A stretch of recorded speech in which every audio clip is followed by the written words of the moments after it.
Indiana Disability History Project, Center on Aging and Community, Indiana Institute on Disability and Community, Indiana University. My name is Nowana Schroeder. I'm retired from Indiana University Institute for the Study of Developmental Disabilities. Okay. Can you tell me how and when you got into this line of work, the work of human service? I actually came to the Institute in 1975. I was working my way through school. My degrees are in speech communication, communication theory, and research. And in working here, I became so interested in the work of the Institute that I started taking courses in special education. So I wound up taking a lot of courses in that area and finished my degree and then got a job here. And can you talk about the work that you did here, projects, particular themes around your work? Mm-hmm. It's interesting because at the time I came in 1975, there was a lot of interest and emphasis in early childhood development. There was a lot of federal money in terms of grants and contracts, and the Institute was very involved in early childhood, particularly with kids with severe disabilities. And we had several programs in that area, the Indiana Home Teaching System, Prepare, that were really fascinating areas at the time. And the Institute began to grow from that point to taking on ages as kids matriculated from preschool to kindergarten and then school age, and that's really how the Institute developed in terms of moving through the age span, which was really an interest of the director to do that. Okay, well, I'm going to skip around a little bit because I'm going to go back to you talking about your specific projects, but can you talk a little bit more then about the age span? So it basically, when it started, it was just early childhood. Mm-hmm. So do you want to elaborate how Henry, or how the directors... the director's interested in doing that? Henry was very aware that the need for an interdisciplinary approach to dealing with kids with disabilities was very important. One story I remember him talking about was being in an interdisciplinary meeting with school people, doctors, and the parents, and there was the child had a cleft palate, and doctors were very concerned about causation and all of that. And Henry spoke up and said, the problem is this child can't eat. That's the problem. We have to deal with the needs first. And his background was in speech therapy, speech and hearing therapy, so he was very concerned about that area. But he was always concerned less about what causes disabilities than, now that it's here, what do we do about it? How do we deal with remediation, and how do we deal with the child in the situation they're in the family, in the community, in the home, with siblings, neighbors, and that he always approached everything from that direction. And that the age span, I think, came out of that too. It's like we did so much when I first came here, there was so much interest in early childhood that kids aged out, and they had gotten so much attention, and so many things were really accomplished in terms of early childhood education. It's like, well, what happens now? Because the situation that they're going into is not really prepared. You know, and the parents were very excited because they had seen tremendous growth in their children and advances, and in many ways, the experiences of their young children exceeded the system's capacity to continue that level of service into school. That was really good. So when you said you started here, you were involved in a couple projects, the Indiana Home Teaching System and Prepare. Mm-hmm. Do you want to talk a little bit more about those projects? Actually, that was when I first came, and I was on support staff here because I was working my way through school myself. So I was just serving in a service capacity to the people that were really doing the work. Okay. There were a lot of graduate students, probably the most graduate students I ever saw in the 20 some odd years that I was here overall. The materials development was really a very large part of that. The Indiana home teaching system is still used. I think it's been translated even into a couple of foreign languages. And I know for a fact it's still being used in Louisiana. That's a story that happened much later, but we can come back to that at a later date. Well, I know some of the work that you did here had to do with least restrictive environment Yes. and mainstreaming. That's really where I was most involved professionally after I finished my degrees. That really came out of an interest from the state director of special ed, Gil Blyton, and Henry. And there was a lot of interest. At that point, Madeline Will was the Undersecretary of Education, and she and her husband, George Will, had a son with Down syndrome, so she was very interested in least restrictive environment at that point. And she was looking for like a concept paper to really focus attention on integrating kids with disabilities. And Gil and Henry and I worked on that paper. I was the technical writer for it, which meant that they would sit and talk and I would just write it down and organize and then ask questions. And it was a process of technical writing through the whole thing with the two of them. The paper was very well received. It went through a series of public hearings all over the state. When I say it was well received from the standpoint of being very forward thinking and really moving the field forward. It wasn't well received in terms of the implications for what it meant to teachers who had self-contained classrooms, because they were saying things like, you know, these kids really need to move into general education classrooms, you know, with the support. I'll never forget, a big part of my job later on was to do in-service training and development, staff development with teachers. And it wasn't uncommon to have teachers cry. It's like, I'm giving up my classroom.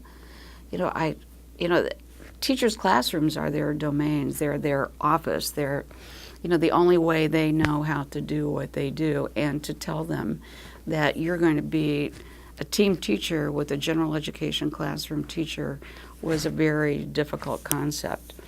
The least restrictive environment movement also included really reviewing what special ed services look like from an administrative standpoint. We discovered that classrooms, especially for kids with severe disabilities, were localized, and particularly in really rural areas. It wasn't uncommon for kids to be on a school bus for really extended periods of time. I mean, mostly because, well, not mostly because, but in part because the geographic distance is a problem, and because the kids had such a low prevalence rate that they would have to drive across county to go to the classroom for the severe disabilities classroom. So they were frequently on a school bus as long as they were in the classroom. What was the time frame? I should have asked you that early on. Time frame of this movement, when you were writing the concept paper and you were seeing the changes.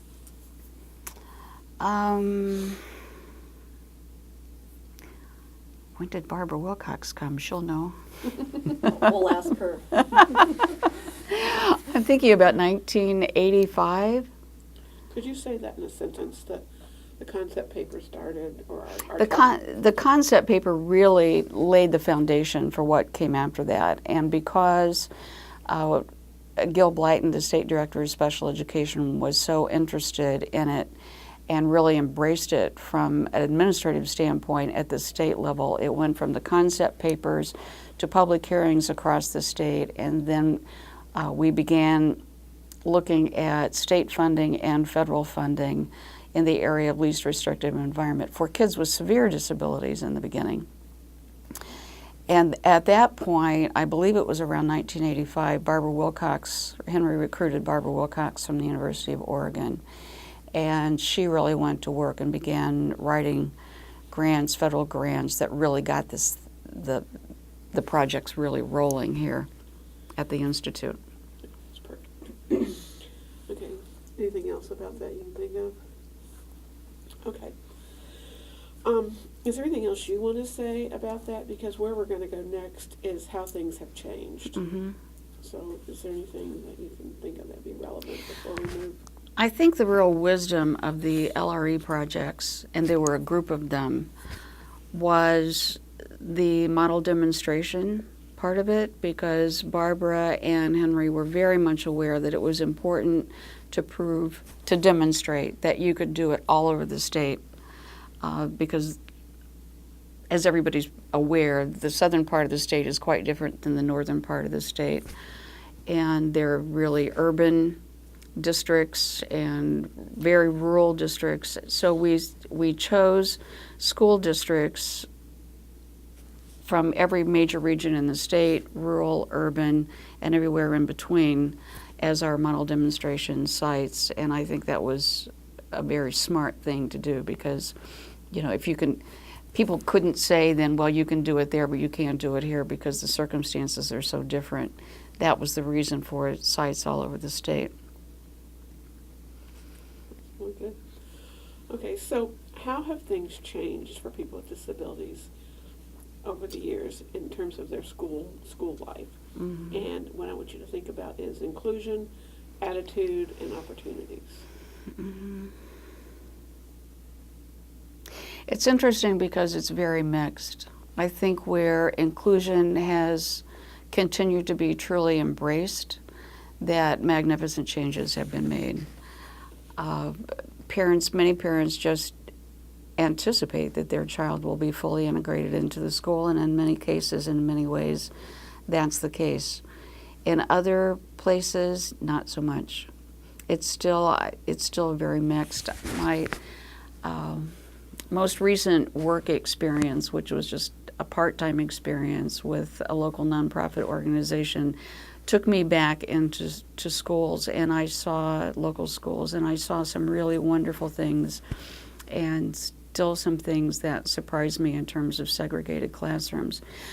But I think part of that's because what we were doing here was focused on kids with severe disabilities, and I think many people attempted to include kids with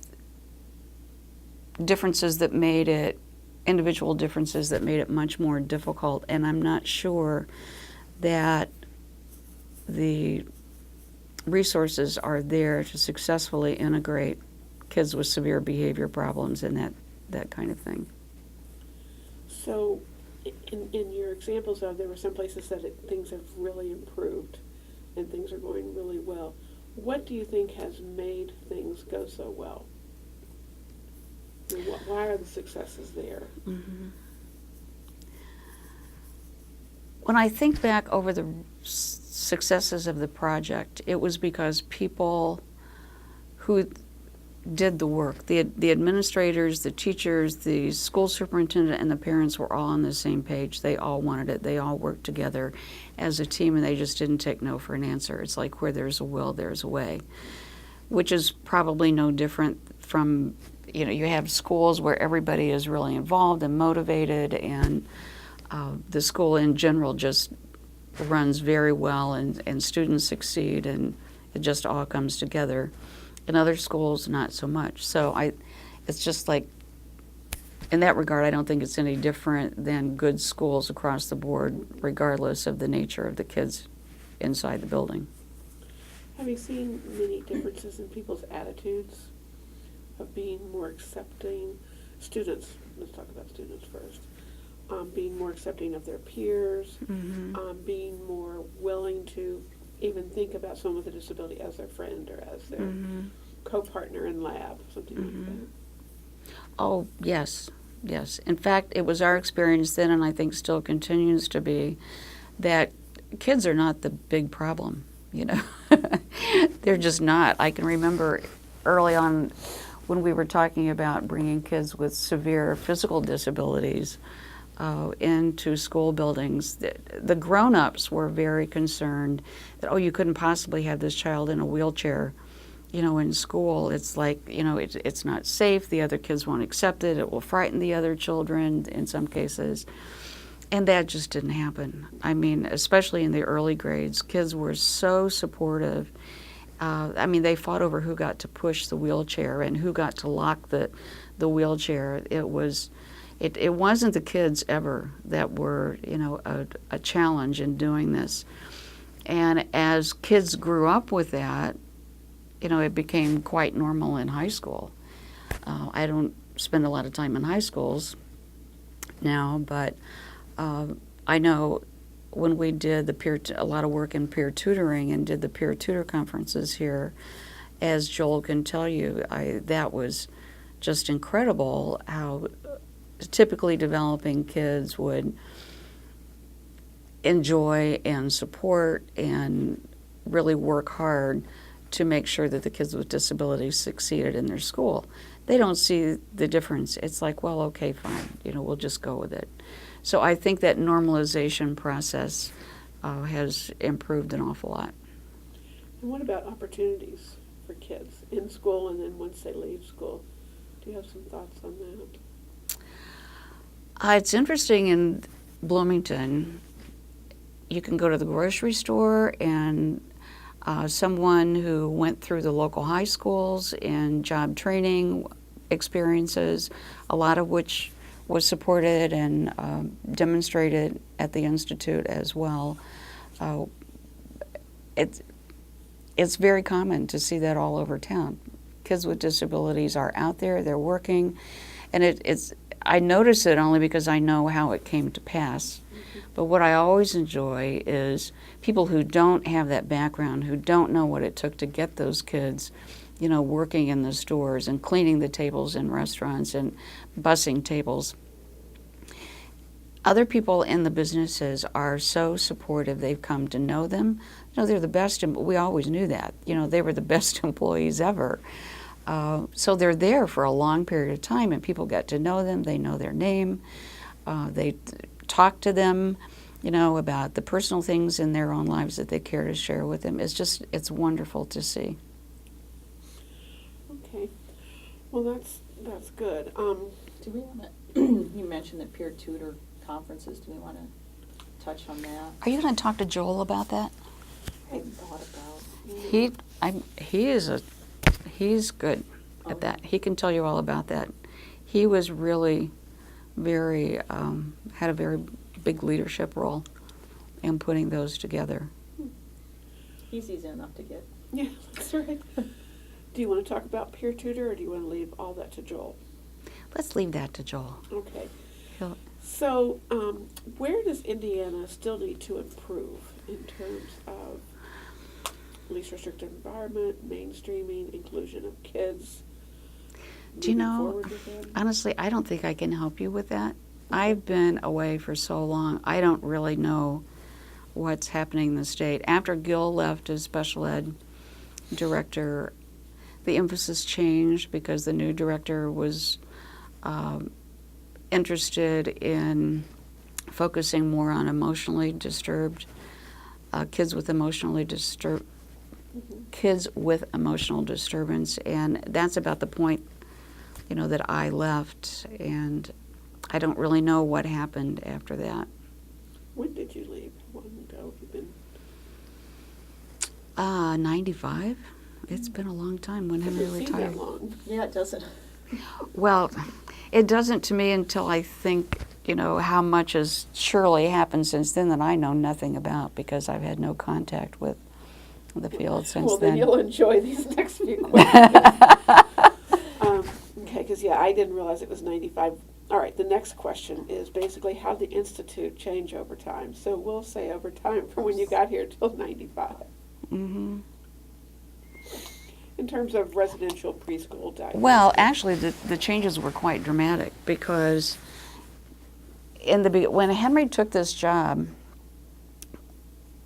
I don't know how many people really know this, but the facility was designed to be a residential facility. In fact, a big section of the administration building was actually a clinic, designed as a clinic for women and children, women and babies.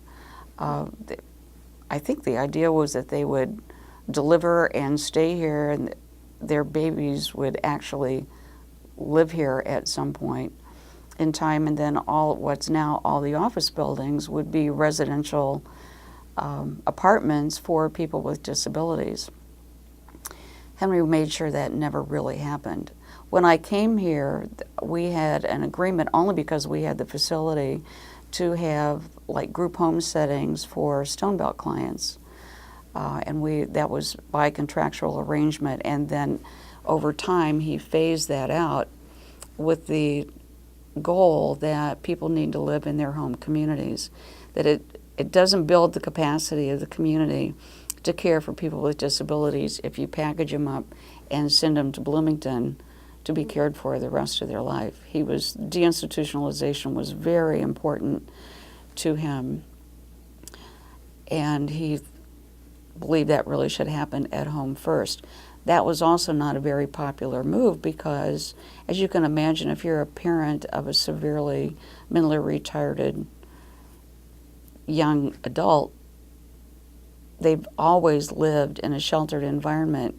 The fear of deinstitutionalization was horrendous, and that was a very difficult time. And that continued on, through the closing of Madison State Hospital and all the rest. David Mank can certainly shed a lot of light on that, as can Michael Tracy, because Michael Tracy did a lot in deinstitutionalization in the early days.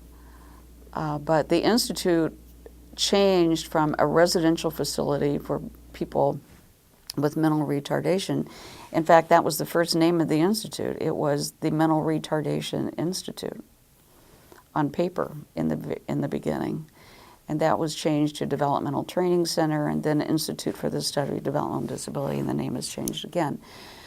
But as people were moved into their home community and outside of this physical complex, the age range began to focus on the age range. Like I said before, it started in early childhood and then moved on to school age, and then the job development, graduate transition area, and then finally aging was the last center. So it did follow the whole progression, the chronological lifespan progression. That was a major change that happened between 75 and 95. That was pretty dramatic. And then it also seemed to go from programs to centers. Mm-hmm. Were you here when all that was happening? Mm-hmm. That was really the organizational design of it that followed chronology, with the exception of autism, the Center for Autism. That was just a different focus because the opportunity presented itself, and because it was such a new up-and-coming field and prevalence rates were skyrocketing. But that's the only outlier of the Chronological Age Center Administrative Division. Never knew that about the mothers. I know. We had a woman that we interviewed whose son lived here. Mm-hmm. And he came, and the way she explained it, if I'm recalling correctly, that people that worked here picked people from a variety of places and had them come. Because her son was at Muscatatuck, Mm-hmm. and he was chosen to come to Bloomington, which is where they lived. Mm-hmm. So she was quite thrilled that he had been part of the project. Michael Tracy can give you a lot of information about that. That was his project, deinstitutionalization. And people were handpicked for a variety of reasons. One, it was a model demonstration project, so you're looking for representative samples. But I can recall some of the people who were picked were, actually, when you knew their background, it was quite amazing. I believe there was one woman where there was a question if she was really mentally retarded. The circumstances of her being institutionalized, when they really went back and looked at the circumstances of her institutionalization, it was highly questionable. if she ever should have been placed in that environment to begin with, but she had lived like 30 years.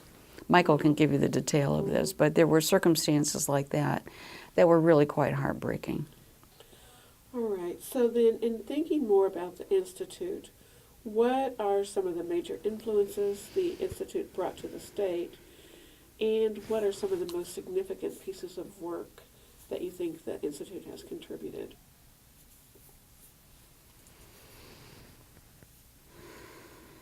I think the major contribution would have to be communitization, inclusion, least restrictive environment, both from a community standpoint and a school standpoint. I don't know that there's any place else in the state that could have or would have been that leaning forward on those issues.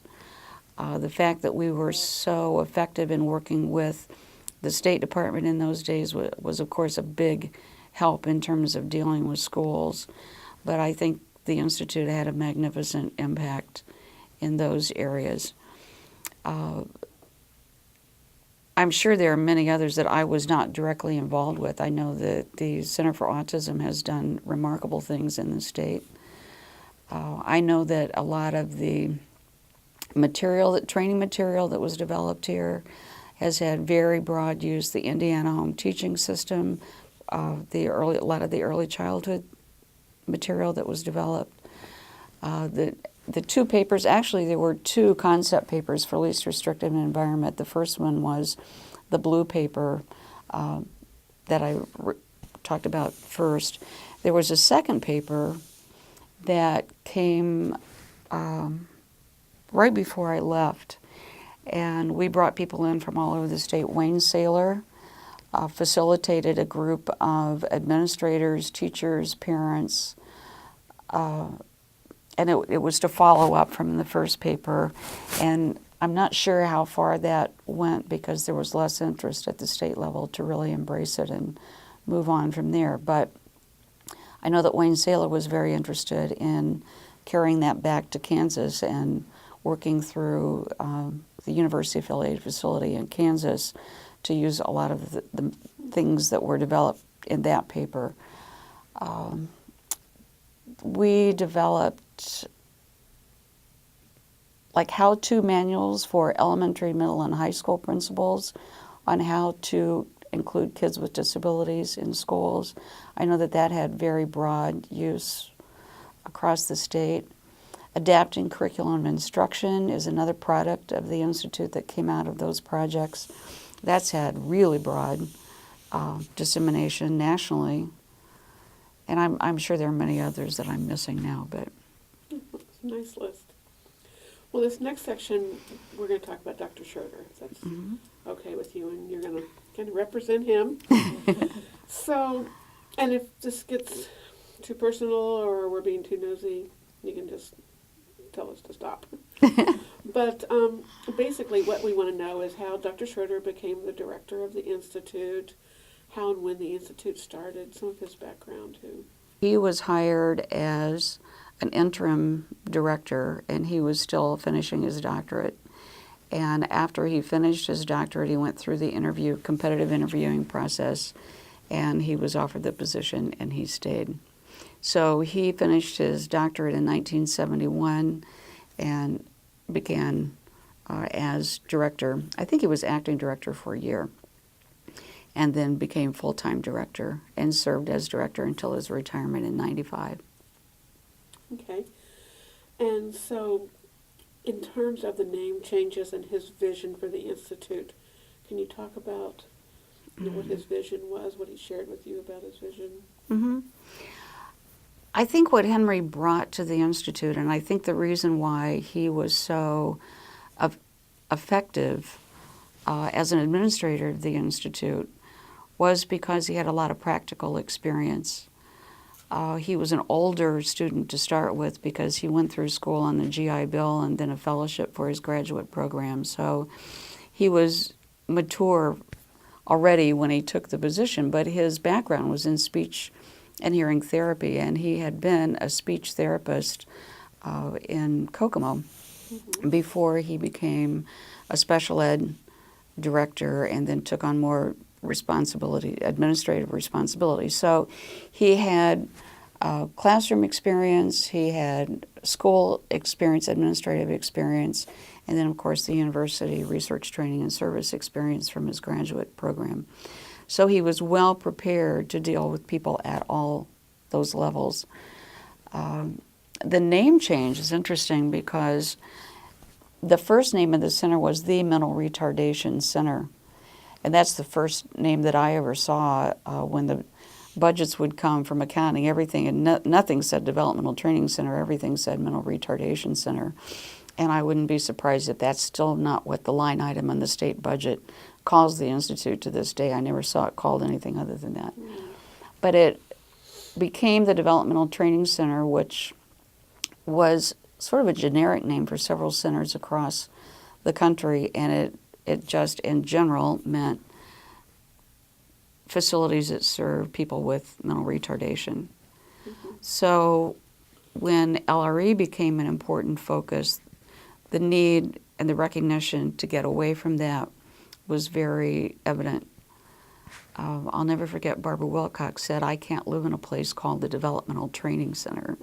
So she was very supportive of changing the name to the Institute for the Study of Developmental Disability because what that would bring to it.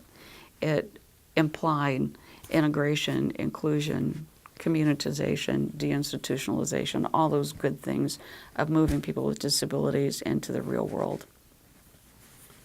And so initially, did it focus mainly on people with just mental retardation? In the beginning, yes, yes. And as you know, the definitions changed over time. The definition, developmental disabilities is just a legal term that determines who gets services in what areas. So those definitions have changed over time. Okay. So what do you feel like were some of Dr. Schroeder's biggest career successes or some highlights of his tenure? I think he would tell you the LRE paper because that brought so many things together in one place. That was really a systems change. It picked up on a lot of the groundwork that had already been going on here with the early childhood projects, with Dr. Tracy's deinstitutionalization work, and it just pulled it all together and put it in the schools and in the communities, in the real world, where people with disabilities live, work, and play. And I think that was a jumping off point that led to many other good things to follow. And this is somewhat redundant, but can you talk about his legacy or the impact that he's had on the field in addition to the LRE work? And maybe it's his personality, maybe it's... No, honestly, it's hard to know. He was a very modest person in terms of letting people know what his contribution was. He was very quick to give credit away. So I don't know that people think of his name, and think he changed the world in Indiana for kids with disabilities. I don't know that. What does make me smile when I'm traveling around other places, and it just comes up, a lot of times just in social conversation of people that I don't know in a totally unrelated social situation, they'll say something about, oh, well, we do inclusion in our schools, or, something like that will just sort of be presented as something that's very normal, and without knowing that I understand where all that came from. And not that he was the only one. Many people worked very hard. I mean, there were other people working on the same things that we were at the same time. Like all scientists, are working on a problem, and somebody gets credit for doing it, and not everybody that does the work gets the credit. So, honestly, I don't know. Okay. Well, one question we've asked some people is how the leadership in the state of Indiana influenced their job, and wonder if you would know how state government changes kind of influenced how the Institute operated or was affected. In terms of all the different governors that have been in place, the different politicians and how politics run, would there be major changes or trends depending on who was in office? Well, the only one that I'm personally familiar with was the change between Gil Blyton and Bob Mira, because that was a major change, only because the two of them, you know, Bob came from an ED background, so he would naturally gravitate more in that area. From a gubernatorial standpoint, you know, I couldn't say, because Henry never viewed things in terms of politics. I mean, he was appointed to the Developmental Disabilities Council by both Republicans and Democrats. He was invited to the White House twice, once by Ronald Reagan and once by Bill Clinton. And he was very good at steering clear of the politics of the thing. So, and I don't know that governors worry about special education all that much. You know, it's like they have other things to worry about for the most part. So what was he invited to the White House? Was it for white paper type of deal, or? He was invited, yes, once was it was the blue paper, yeah. He and Gil were invited out for that. The White House, I think both times were the passage of 94-142 celebration of that. Do you want to talk about that? You know what? There's not much to talk about. Okay. But I mean, I just don't know. He just got a call that the White House has invited you to come out, and you know, you're going to go through an FBI background check, and you know, fortunately that was fine. They let him in the door, and they had tea and coffee and cupcakes, I guess. I don't know. He did steal a paper napkin out of the White House to bring back to me, and then Secret Service just pretty much let everybody know it was over, and he got on a plane and came home the same day. So Okay. that's about all I know about that. Well, what do you see in terms of education and training needs that people that are going to do this work as a career, what do they need to know?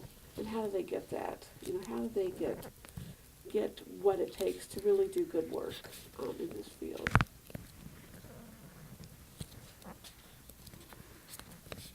That's a really interesting question.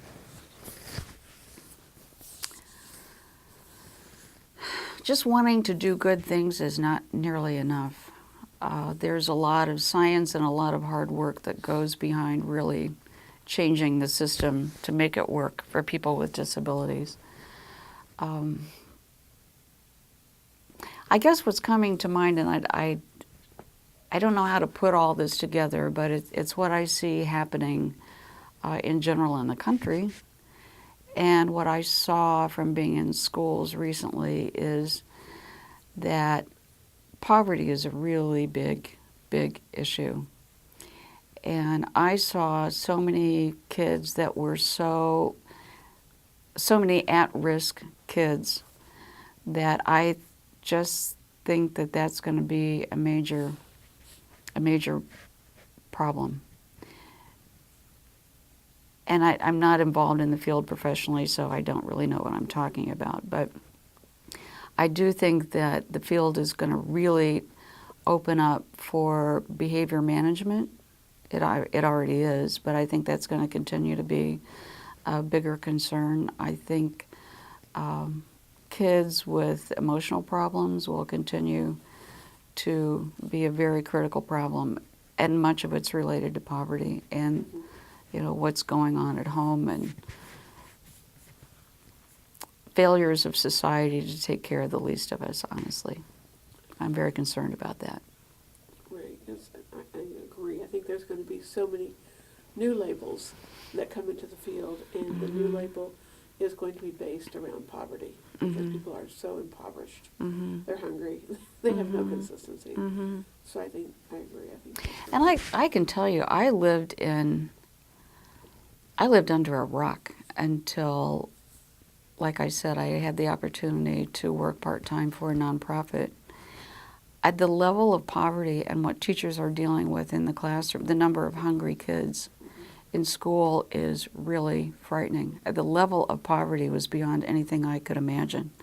And I don't, most people that live in Bloomington don't see it, but believe me, teachers do and principals do, and it's a dirty little secret that we really need to be dealing with.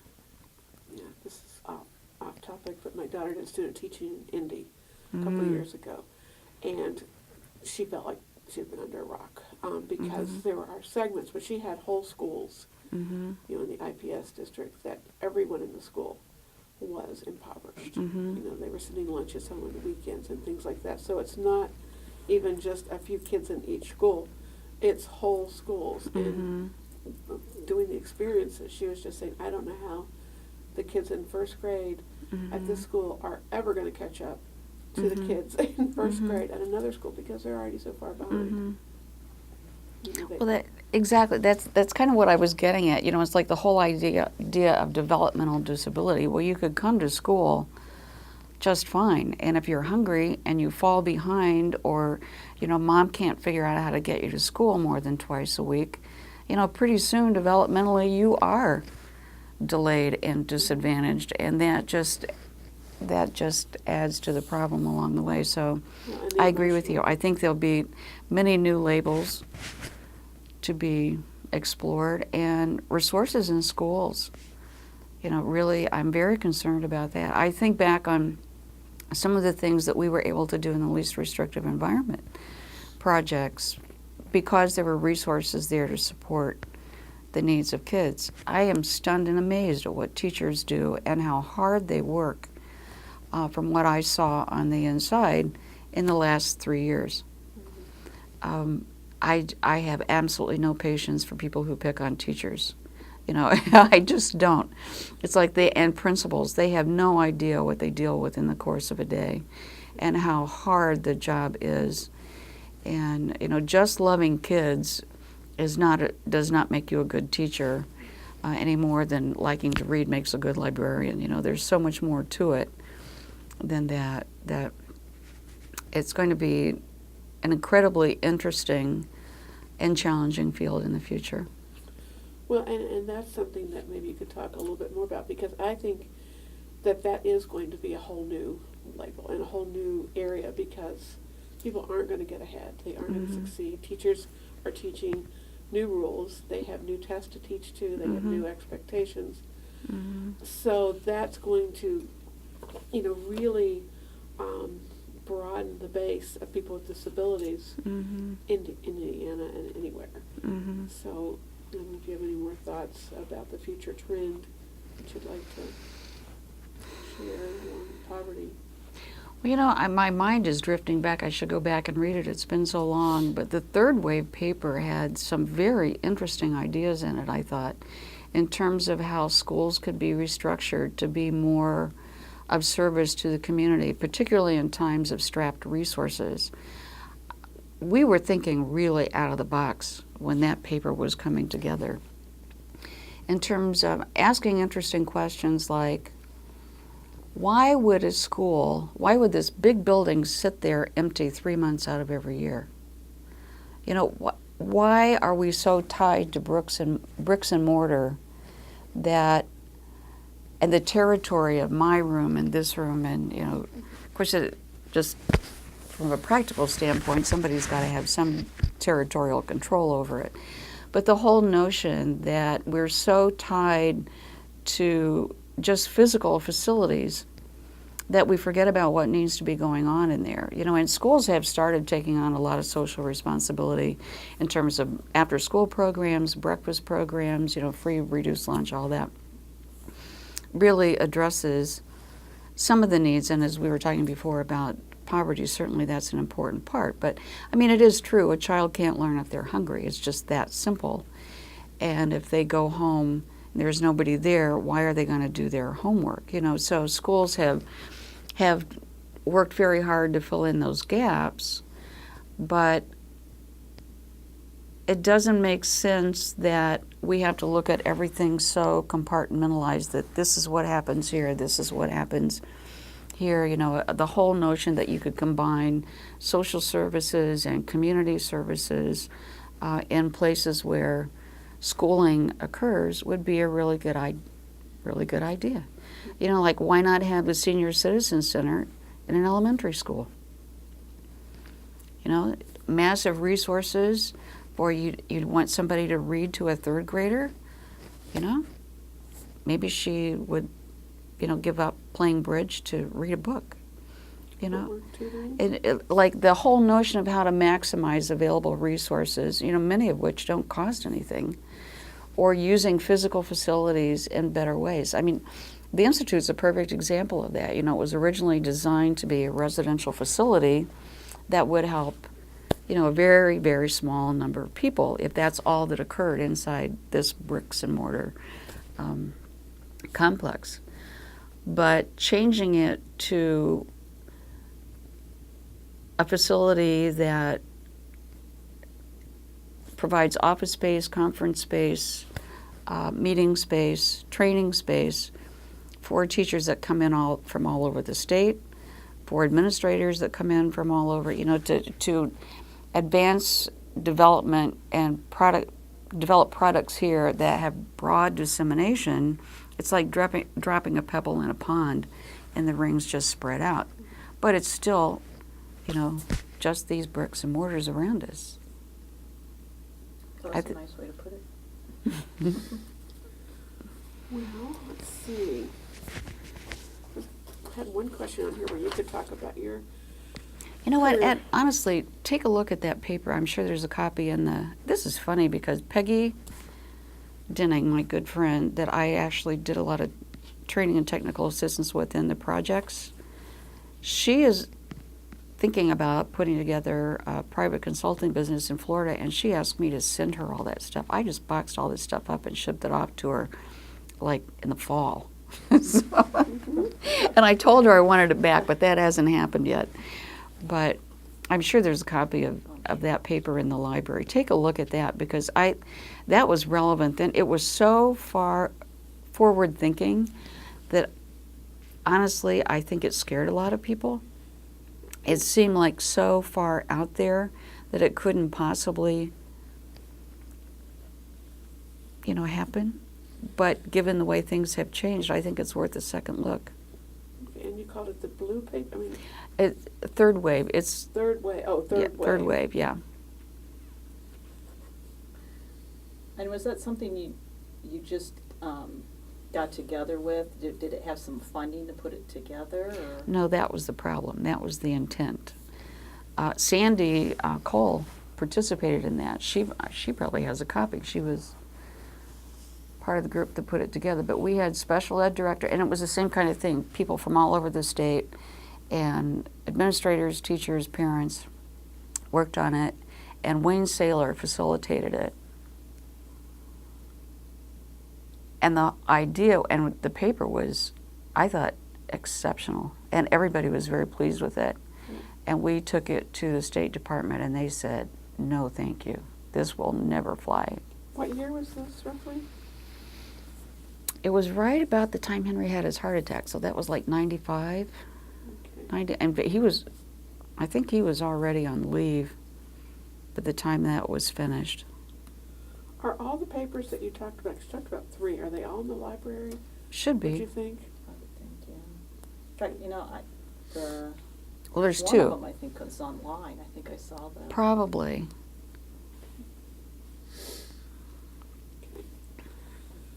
All right. Well, is there anything that you would like to talk about or you'd like to say? A story, a memory, a highlight? I think I've told you everything I know. Good. I'm trying to think who else. I would talk to Gil Blyton on the phone, if that's the only way. Skype would be good if you can work that out. But he can give you far more detail about what was going on at the state level. And he's the only special ed director that I ever had a lot of dealings with. Sandy Cole can talk to you about the third wave paper and probably has the copy of it. Barbara Wilcox, you're going to talk to, and Mike Tracy. Yeah, Barbara and Mike are on the list for sure. So, can you think of anything else? You know, it's just interesting you're talking about taking stuff you wrote a long time ago and people wanting to use it again. And we're experiencing that with community memberships. Things that we did 20 years ago are still. Oh, this is a really good idea. Mhm. Come tell us how to do it. No, Yeah. I'm sick of talking about it. I'm ready to talk about something else. Well, I mean, it's like Peggy's saying, you know, people in Florida want to do inclusion.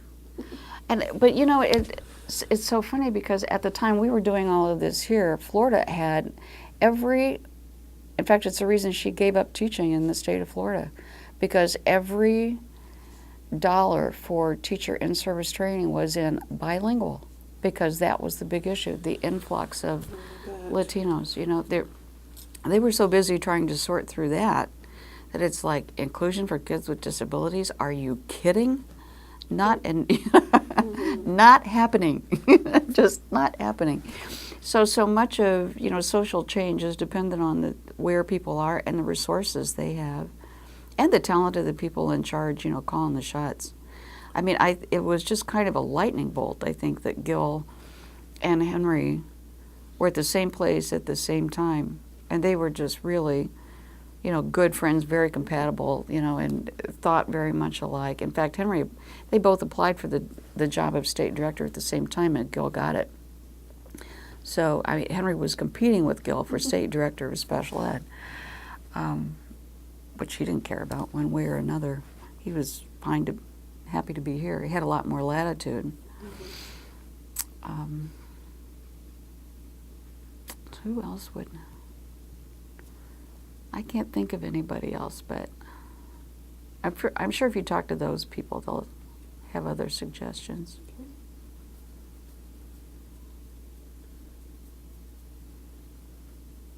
See, I've been gone so long, it's like I don't even... This was very good. Yeah. I don't know how helpful it was. There probably wasn't a lot of news in there. Was, you know, we don't have that, and the piece on the LRE, yeah. Well, Barbara was so involved in that, and she worked in Washington before. She and Tom Bellamy worked, when they were married, they worked together in the Department of Education, and then from there to Oregon. So she's got, you know, the national perspective, because it was sort of like, this all came out of a group of 5 or 6 people, you know, Wayne Saylor and Lou Brown and that crowd. And it seems, I'm sure that's probably true in a lot of areas of experience. See, I don't know your area, so that's probably true. You know, lightning strikes at one university graduate training program, and it takes off from there, and then they go all over the country and do great things. Thank goodness. Get jobs in high places, and work for presidents and things, if they can get appointed, confirmed by the Senate. Produced by Center on Aging and Community, Indiana Institute on Disability and Community, Indiana University. Funded in part by a grant from the Indiana Governor's Council for People with Disabilities. Copyright 2017, the Trustees of Indiana University.